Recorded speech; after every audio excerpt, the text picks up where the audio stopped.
Hi everyone. Good to see so many people coming here to our beautiful office. My name is Johan Gustafsson, and I'm the EVP of Communications and Sustainability here at Tele2. And I'm going to give you a glimpse into our sustainability work in general, and more in particular, our work with protecting children online. And on that note, since I said hi everyone, Tele2 has blocked more than 2 attempts, soon 3 attempts, to reach child sexual abuse material on our networks. But I'll come back to that. I think most of you are fairly familiar with what Tele2 is. I'm not going to give you a long corporate presentation. We have mobile and fixed services and B2B and B2C and IoT services, you know that. And ultimately why we do this is because we want to enable a society of unlimited possibilities. And we do that by removing limitations, one after another, for people and for businesses. And I think it's quite clear to everyone by now that sustainability is certainly one of the biggest challenges that society is facing right now. So it's quite natural for us that sustainability is one of 4 focus areas in our corporate business strategy. This is not a cherry on top or anything. This is very much integrated into the whole business. Sustainability is a necessity for us to create new value in all the parts of our business. It wasn't always like that, though. Back in 2019, 2020, we were of course compliant with sustainability regulations. But to be perfectly honest, not much more than that. But then we decided that, okay, it must be the smart thing to do. It must be the right thing to do to raise our ambitions quite drastically. So we said that, okay, let's aim instead to be leading in sustainability. And that is obviously a marathon, right? Going from compliant to leading. And we approached that marathon by sprinting, and we have been sprinting ever since. And today, Financial Times has named us the climate leader in Europe. Equileap has named us Sweden's most gender-equal company. Our sustainability reporting is considered the most transparent on Stockholm OMX. And CDP, which to some extent is the Champions League of sustainability rankings, has given us an A in climate as one out of only 11 Swedish companies.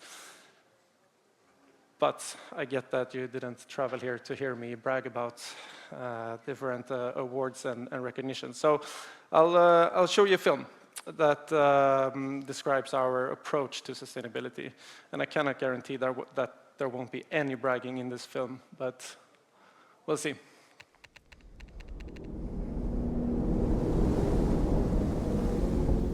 Without connectivity, society will be sent back 30 years. Without sustainability, where will society be 30 years ahead? Tele2 exists to enable a society of unlimited possibilities. That includes enabling a sustainable society. So far, Financial Times has named Tele2 the climate leader in Europe. We have a net zero target for 2035 in line with the latest climate science as the first company in Sweden. Actually, we were the second telco in the world to achieve this. And globally, Equileap has rated Tele2 among the top tier in gender equality. Unfortunately, we also block millions of attempts to access content containing sexual abuse of children. These are all meaningful achievements, but it's not the final score. It's just the beginning. For example, our targets are only as good as our ability to reach them.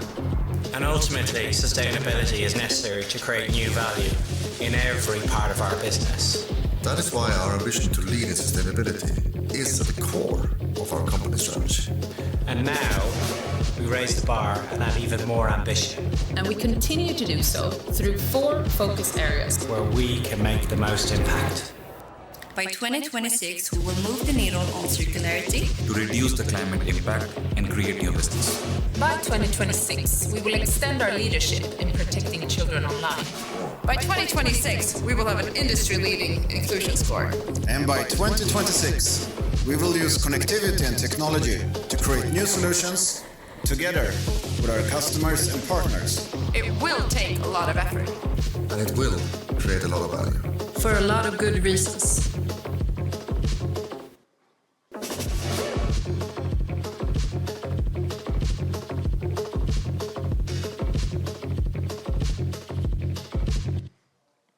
There was some bragging in that too.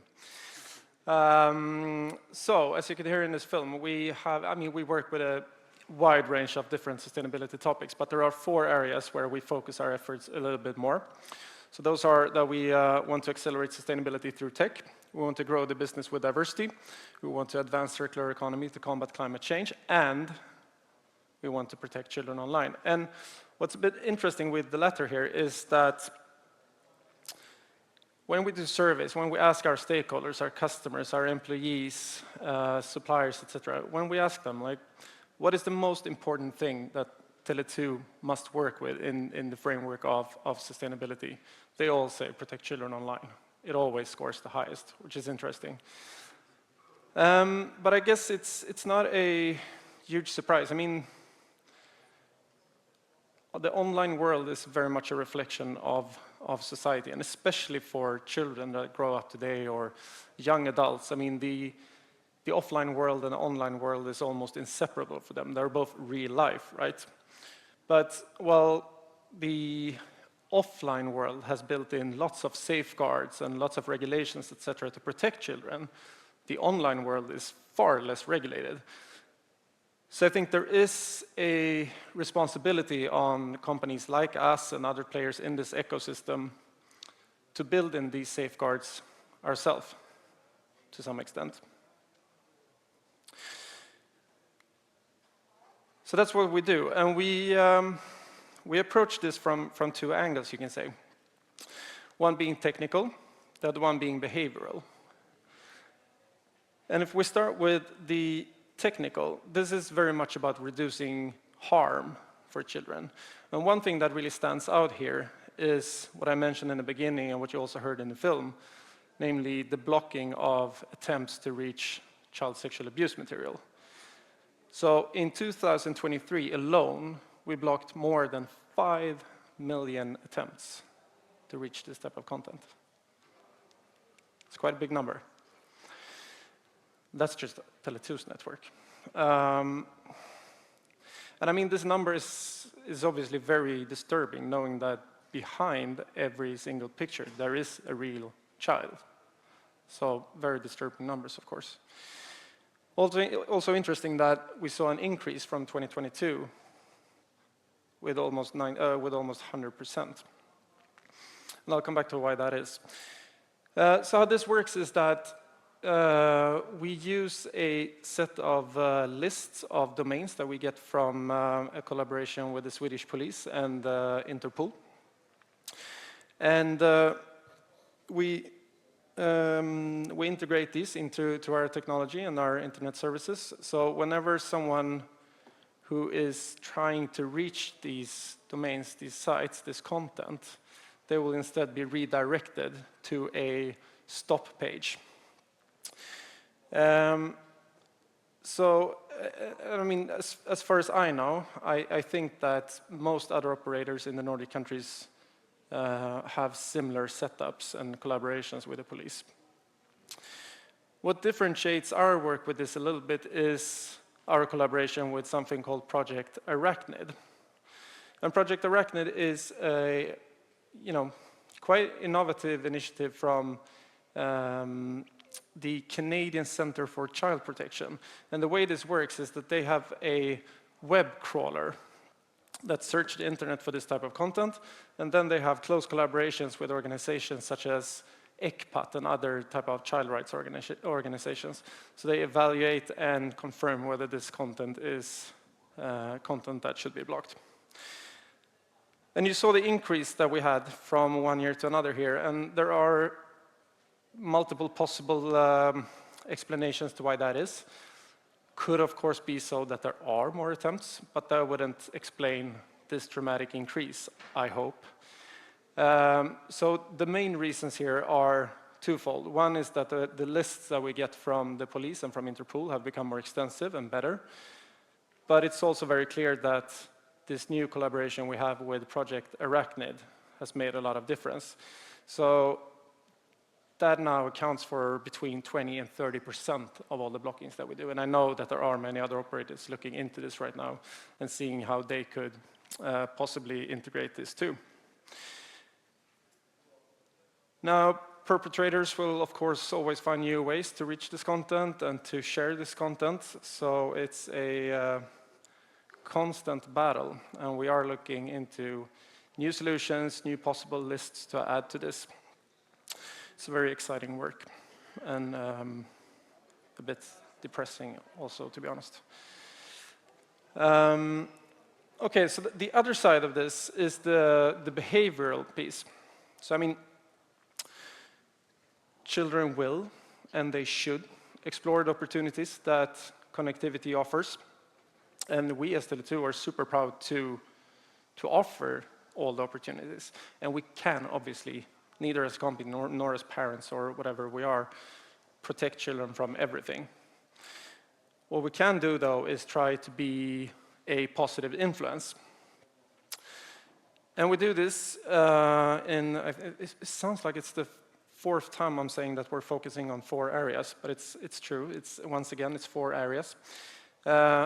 First one is insights. So, I mean, in order for us to actually have a meaningful impact here, we need to understand this, let's say, target group. So we do a lot of surveys, focus groups. We collaborate closely with child rights organizations to understand what is life like online for children of today. What are the challenges and threats that they are meeting, and not the least, what are the different opportunities that we could enhance. Capacity building is also an important thing. As parents or important adults to children, it's obviously very important to be engaged in their lives, but that not only goes for school or sports games or whatever it could be, it certainly also goes for their life online. Again, those two things, real life, online life, they're both real life for kids. But that can be quite hard. Like, what are they doing? How am I supposed to approach the kids in these topics? So what we've done here is that we've built an educational site together with the Prince Couples Foundation here in Sweden, where we offer a lot of good tips and tricks and guidance to parents on how they can engage in their children's online life in a good way. In addition to the blockings that I talk about, we also have other type of protection measures, such as abilities to block certain type of content for parents, inappropriate websites or whatever it could be. Also measures to control screen time and those type of things. And lastly, we collaborate with lots of other organizations and other players in this ecosystem. And I guess that is the main takeaway from this presentation, that, regardless of which topic within sustainability, it is absolutely crucial with collaboration. No one can solve for these challenges by their own, and not the least when it comes to protecting children online.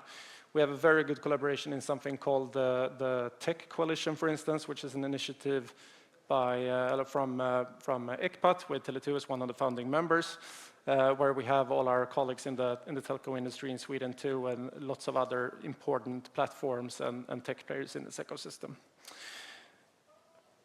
So, without having heard everything you've said earlier today, I guess that a few more people have said that collaboration is a good thing, and that is pretty much the takeaway from this too. Thank you.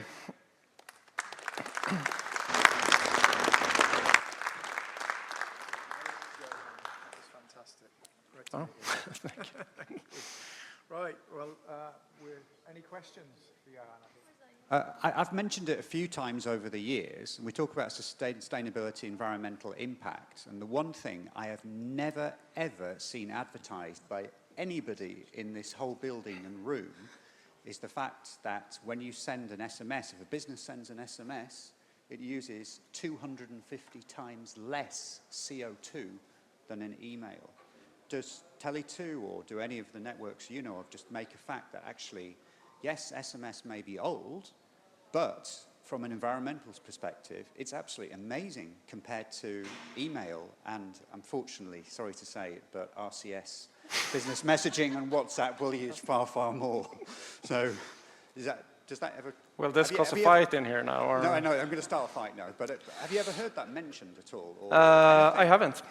That was news to me. Business messaging used properly and SMS uses far less CO2.